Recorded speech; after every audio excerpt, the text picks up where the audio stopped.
Myself Kiran Yadav and today I will be discuss about ELISA. ELISA B Pharm 6th semester BP 605T pharmaceuticals biotechnology का मतलब topic है और इसका जो full name होता है इंजाइम लिंकेज इम्यूनोसॉर्बेंट एसे, ठीक है।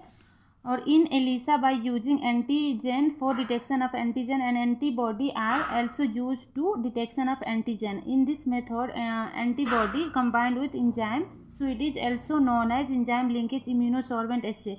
बेसिकली इस टेक्निक में होता है क्या है, जो ELISA है वो यूज़ करते हैं एंटीजन एंटीबॉडी को पता लगाने के लिए एंड एंटीबॉडी भी इसको यूज़ करता है एंटीजन को पता लगाने के लिए।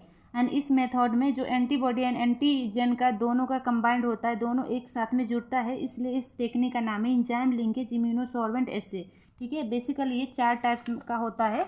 तो सबसे पहले क्या है, direct ELISA test, then indirect ELISA test and sandwich ELISA test and last में जो होता है वो कम्पिटिटिव ELISA टेस्ट। तो जो डायरेक्ट ELISA टेस्ट में होता क्या है, in this method antibody are directly use for detection of antigen. इसमें जो एंटीबॉडी होता है वो डायरेक्टली यूज़ करते हैं एंटीजन को पता लगाते हैं, ठीक है। तो इसका जो प्रोसीजर है, firstly take ELISA plate and add patient serum, now add a enzyme linkage antibody which is attached to antigen, then at least add a substrate which is combined with enzyme and produce color। तो इसके जो chart है उसके से हम समझते हैं। तो सबसे पहले क्या करते हैं, हम इस टेक्निक में एंटीजन लेते हैं, ठीक है। एंटीजन जो कि हम पेशेंट का जो मतलब सैम्पलिंग सीरम लेते हैं, उसके बाद उसमें हम इंजाइम लिंकेज एंटीबॉडी देते हैं, दोनों एक साथ में मिलता है, उसके बाद हम सबस्ट्रेट इसमें ऐड करते हैं। देन लास्ट में क्या होता है, फाइनली इसका कलर प्रोड्यूस हो जाता है, इस टेक्निक में चेंज हो जाता है, ठीक।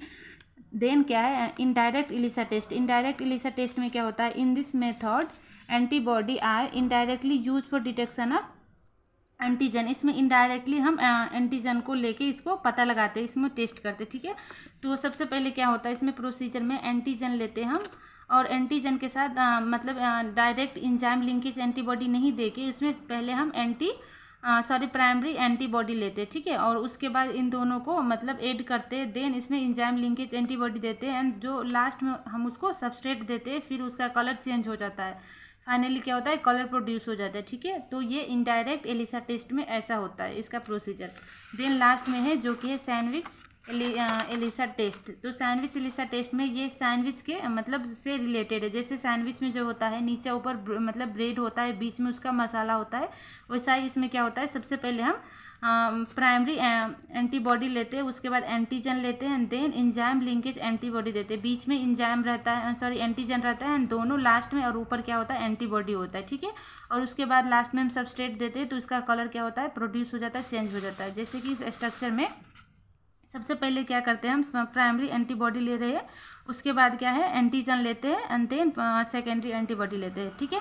और ये क्या हो गया, सैंडविच ELISA टेस्ट, सेम मतलब सैंडविच की तरह होता है, ठीक है। तो thank you so much for watching this video, and video अच्छा लगे तो please like comment and subscribe कर देना।